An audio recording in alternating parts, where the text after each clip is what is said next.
Naiknya harga kedelai dalam beberapa pekan terakhir mulai dirasakan perajin tahu dan tempe di Pasar Batu Merah, Kecamatan Sirimau, Kota Ambon, Maluku. Mereka mengeluh lantaran harga kedelai tidak seimbang dengan harga kondisi pasar di Ambon. Perajin masih enggan menaikkan harga jual serta mengurangi ukuran tahu dan tempe yang diproduksi karena belum adanya kesepakatan sesama perajin. Suminten, pemilik pabrik tahu, mengaku memang ada kenaikan harga kedelai yang ia pasok dari Surabaya.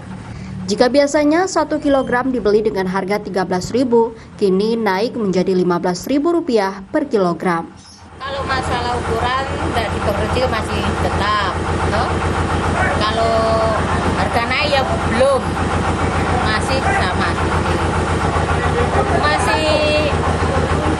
Masih tetap ya, kalau stoknya belum ada kesepakatan dari pengusaha lain toh untuk kasih naik harga.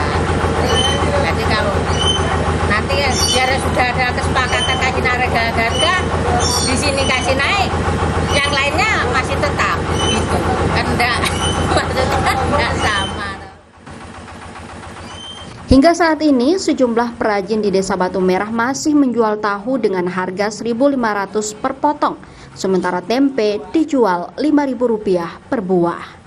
Yahya Lating, Kompas TV, Ambon, Maluku. Selamat bertugas kembali rekan-rekan.